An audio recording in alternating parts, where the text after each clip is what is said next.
Sir, आज एकंदरीत बैठकांचा धडाका आम्हाला सह्याद्रीवर पाहायला मिळाला. कोणते महत्त्वाचे निर्णय झालेले आहेत या बैठकांमधून? महाराष्ट्राला नेमकं काय मिळणार आहे? मुळातच आज आपला जो सिंचन विभाग आहे याच्या काही बैठका आम्ही घेतल्या आणि त्याच्यामध्ये विशेषतः विदर्भातल्या 47 प्रकल्पांना आज आम्ही सुधारित प्रशासकीय मान्यता दिलेली आहे. जवळपास 18,399 कोटी रुपयाचे प्रकल्प आहेत आणि यातनं 2,23,000 हेक्टर इतकी सिंचन क्षमता त्या ठिकाणी तयार होणार आहे. त्यामुळे मोठ्या प्रमाणात हे जे काही विदर्भाचे प्रकल्प आहेत हे आता मार्गी लागले आहेत, त्याला चालना मिळालेली आहे आणि त्यातनं सिंचनाची एक सोय निर्माण होणार आहे. त्याचप्रमाणे मराठवाड्यातल्या देखील 6 प्रकल्पाची सुप्रमा आज आम्ही केलेली आहे. जवळपास 487 कोटी रुपये हे प्रकल्प आहेत.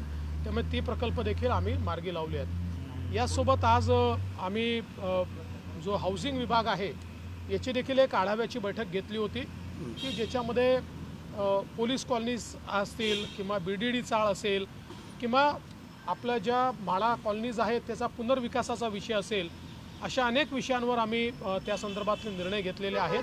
आणि त्यामुळे मुंबईमध्ये विशेषतः म्हाडाच्या कामांना आणि पुनर्विकासाला एक चालना मिळेल अशा प्रकारचा प्रयत्न हा आम्ही या ठिकाणी केला आहे. सर, एकीकडे सह्याद्रीवरती विकासाच्या बैठका सुरू असताना दुसरीकडे नागपूरमध्ये काँग्रेसची महारॅली पाहायला मिळाली. मात्र या महारॅलीमध्ये अनेक खुर्च्या रिकाम्याच असल्याचं राहुल गांधींच्या सभेत पाहायला मिळालं. पहिली गोष्ट तर अशी आहे की आता याला महारॅली म्हणताच येत नाही, कारण ती महा नव्हतीच, ती सूक्ष्म रॅली झाली. त्याच्यामध्ये उपस्थिती अत्यंत कमी होती. आलेले लोकही राहुल गांधींच्या भाषणाआधी निघून जात होते. त्यांचं भाषण ऐकण्याच्या मानसिकतेत कोणी नव्हते. खरं म्हणजे त्यांनी याची थीम ठेवली होती, है तय्यार हम. आता हे कशाकरता तयार आहेत हे काही आमच्या लक्षात आलेलं नाही. पण हे जे है तय्यार हम हे म्हणतायत, लोक म्हणतात हम तय्यार नहीं है और हम तुमको सुनना नहीं चाहते.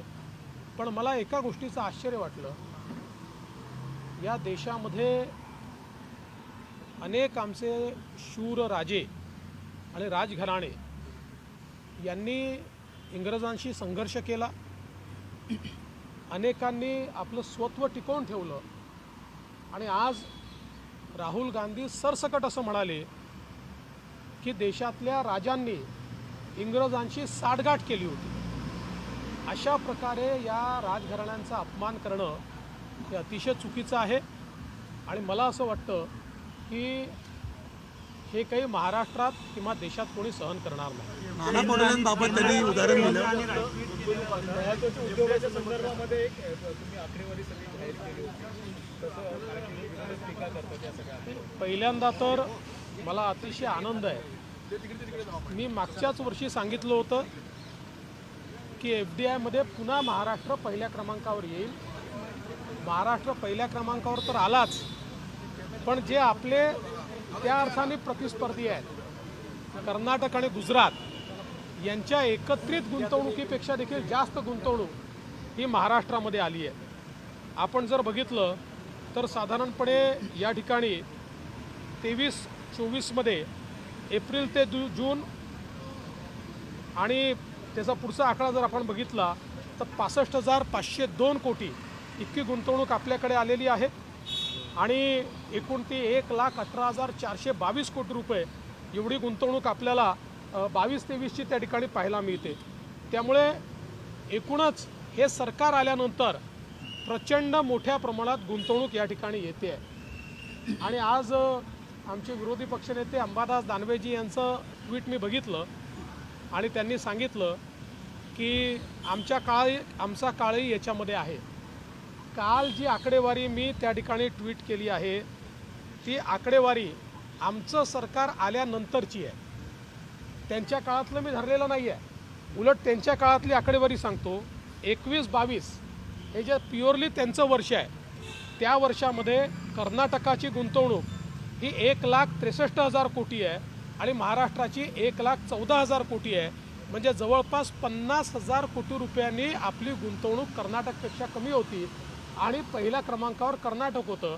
त्याचं आदलं जे त्यांचं वर्ष आहे पूर्ण त्या वर्षी गुजरात पहिल्या क्रमांकावर होतं आणि महाराष्ट्र तिसऱ्या चौथ्या क्रमांकावर होतं.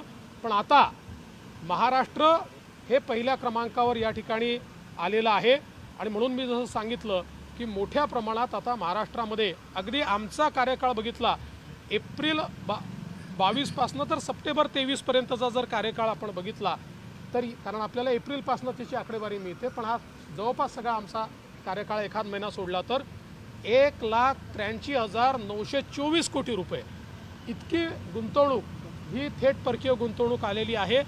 त्यामुळे महाराष्ट्राने पुन्हा एकदा थेट परकीय गुंतवणुकीमध्ये आपला पहिला क्रमांक जो मी मुख्यमंत्री असताना होता आणि जो उद्योजींच्या काळात गेला होता तो पुन्हा प्राप्त केलेला आहे. मुंबईत येण्याचा रोडमॅप जो आहे तो जरांगे पाटील यांनी जाहीर केला आहे. कशा प्रकारे तयारी असेल? कोयता गँग वगैरे काही नाही आहे. कोणीतरी आपलं त्या ठिकाणी निघतं. या लोकांना आम्ही ठेचलं आणि ठेचणार आहोत. सर, शिवडी नावासेवा प्रकल्पासंदर्भातील एक प्रश्न होता. आदित्य ठाकरे यांनी ट्विट केलेला आहे की 25 डिसेंबरची डेडलाईन होती, मात्र पंतप्रधानांची वेळ मिळत नाही म्हणून पुढे ढकललं जाते, महाराष्ट्राला अपमानित केलं जाते असं त्यांचं म्हणणं आहे. पहिली गोष्ट तर ज्यांनी प्रकल्प डेड केले होते त्यांनी डेडलाईनबद्दल बोलू नये. जर त्यांच्या काळात योग्य प्रकारे प्रकल्प चालले असते तर वर्षभरापूर्वीच त्याचं उद्घाटन झालं असतं. आता सगळं झालेलं आहे. तारीखही जवळपास फायनलच आहे.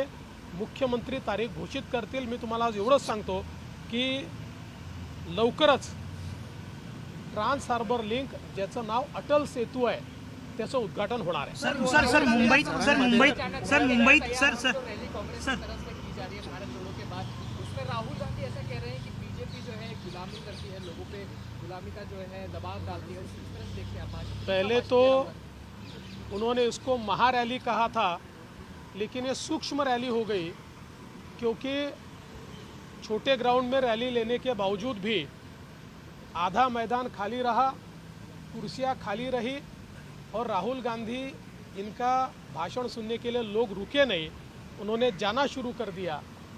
तो मुझे लगता है कि उनकी थीम थी है तैयार हम, लेकिन नागपुर विदर्भ के लोगों ने बताया हम तैयार नहीं है और इस रैली के लिए तेलंगाना से भी लोग उन्होंने लाए थे, बावजूद उसके वो कुर्सियां नहीं भर पाए.